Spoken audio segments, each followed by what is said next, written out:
Nice. Hello, London. Anything better than that? Give me a woo! Give me a ray!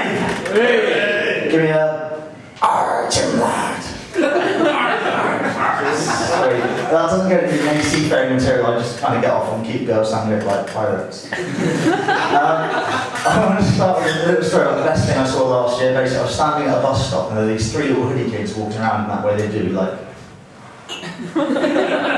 going up to people and going, alright lad, and then talking to them. I say talking to them, alright lad, so you're going to give me some money for me bus fare? It's less talking, it's more trying to extort money out of people. And they started getting towards me and I was thinking, shit, they're going to talk to me, I know I'm going to give them money because essentially I am a giant pussy. But then I was saved by an angel in the form of a middle-aged city gent who's in line between me and the hoodies. Basically, the hoodies walk up to this guy in his suit, walk up to him and go, alright lad? As you can imagine, no reaction. Then again, I said, alright blood! And I was thinking, shit, this is going to kick off, and I really didn't want that to happen because, like most of the men in this audience, my fighting moves mainly come from like television and computer games. They start beating the shit out of this old man, and I'm stood there going, stop! Hadouken! Hadouken! Hadouken! I was like punching a brick wall and like the giant mushrooms going to come out, and then I catch it, and then go Mario on his arse. It's just not going to work. But like I said, I didn't need to worry because the guy did possibly the most inspired thing I've ever seen in my life. When he walked up to him and said, I said, alright, blood! The guy just raised his hand up, clamped it over the hoodie's hand, looked down at him and went, my dear boy, I'm sure you appreciate paper beats stone.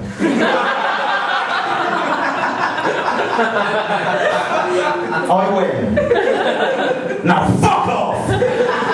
And they did. And the thing is, I can't really think about like the right and wrong way to deal with situations, because clearly scissors, paper, stone is the right way to deal with most situations. So the other morning I got on the tube, and you know in rush hour when you kind of on the tube and you're like, and you can't move, and it's just, and a couple of stops down, the thing I hate most happened, this incredibly fat lady got on, and started going, excuse me, please move down inside the carriage please, there's no space here. Please move down, there's space, please move down inside the carriage, there's no space here, there's space, please move down, there's no space here, space, please move down, space. After a couple of minutes of this little Australian voice just piped up and went, geez lady, would you shut the fuck up?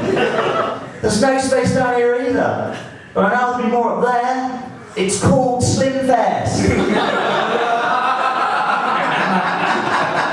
Whatever you think about Australians, no one can deny that they do always say what everyone else is thinking. But like I said, there's a fine line when you're dealing with things, and sometimes you can kind of cross over that fine line and say something maybe a little bit offensive or wrong. And I say this because I was on holiday last year. Well, actually, between just me and you, yeah, sometimes comedians say that they went on holiday, when actually their friends went on holiday, told them really good stories that the comedian then repeats on stage as his own. So, I was on holiday last year, and then on the beach there was this German couple and this Scottish couple, and the Scottish couple apparently stereotypical chav Scottish couple. He's got his Ramsey Nesbitt string vest on, drinking a can of Tennessee, but she's oozing out of a bikini top and bottoms. Looks like she probably lactate deep fried Mars bar. And they've got this kid who is, for want of a better word, a cunt. He's running around, kicking over sandcastles, punching other kids, swearing in Scottish. Fuck you, fuck you, fuck you, see you, and like possibly like Adolf Hitler and wee Jimmy Cranky. So his mum grabs him and goes, if you didn't cut though, I'm gonna give you a smack. Needless to say, well, that kind of wrong one, the kid didn't cut it out, so his mum grabs him, pulls his pants and trousers down in the middle of the beach. This kid was like 12 years old, that's embarrassing. And starts going, smack, smack, smack, smack, smack. She didn't actually say smack. That's just for a fact. Smack, smack! The kid starts screaming and crying in Scottish.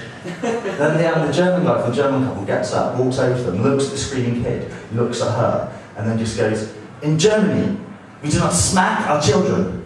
And she looked back without missing a beat and just went, ah, well in Glasgow, we didn't gas our Jews. Now, I can say, There's a fine line. Arguably, she slapped over it a touch. I'm also quite concerned, by the way, that he specified Germany and she only said Glasgow, which makes me wonder about what happens in Aberdeen and Dundee. But speaking of morons, I was at a house party a couple of weeks ago, and this guy said something I found quite objectionable. He said he felt sorry for homosexuals and believed that homosexuality could be prevented. By prevented, I don't mean he thinks it's a disease. It's not like he thinks that Graham Norton coughs on you or George Michael sneezes on you and you contract gay. No, he said there was something down to what he called subliminal socialisation, whereby there's a massive media conspiracy to turn all of our children gay by the use of subtle cues on television. Then use Tinky Winky of the Teletubbies in his big red handbag as an example of a subtle cue.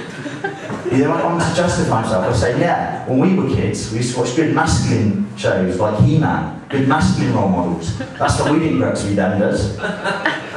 Now, I don't know if people here know He-Man. Are you familiar with He-Man? Yeah. For those of you that don't know He-Man, and if you're talking about subtle cues, He-Man was a man called Prince Adam who had a kind of blonde bob, a pink jacket and purple Ugg boots. If you're talking about subtle cues, when Prince Adam gripped his magic sword, all of his clothes would fly off apart from his pants, and he would go and hang out with other men. Men whose names include Ram Man, Stratus, who was a bird man, lady boy. And my personal favourite, a big gruff-looking man with a beard, also hung out mainly with other men, also hung out mainly in his pants, with a giant metal hand called Fisto.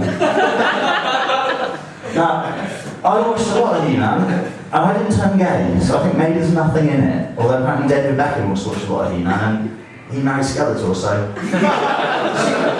it's a bit kind of give and take. I figured as I'm up here, I've got one condom joke, and it's basically as you're there dressed as a giant condom, I feel I should use it. It's just more of an observation really. So, anyone familiar with the brand of condom Trojan? Yeah, it's an American brand of condom, and you can sort of clearly think, thinking Trojan's big kind of masculine men, this is going to be a good name for a condom. When I think of the word Trojan, I think of this thing that had loads and loads of little things in, and when no one was really expecting it, they all just burst out. It's not really filling me with a huge amount of confidence in your condom, Mr. Trojan. I'm going to finish now with a little bit of political stuff. Yeah. Basically, it's just an observation that my friend made, sort of about political correctness. Basically, we were watching this program about Barack Obama, and he said, America's first black president.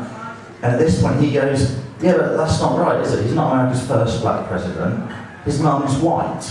And I could see his head ticking over thinking, what do I say now that's not racist? And he went, yeah, he's multi-skinned. And I just love that as a concept, the idea that if Barack pulls off his top layer, underneath is a white man. I think it's kind of like a warning about political correctness. You need to be worried about it because, otherwise you can end up describing the President of the United States of America as being a little bit like a bounty. And I did say at the start that I was going to have no seafaring humour in there, but as you all know, there was a mutiny on the Bounty, and I'd like to leave you with that. Thank you very much.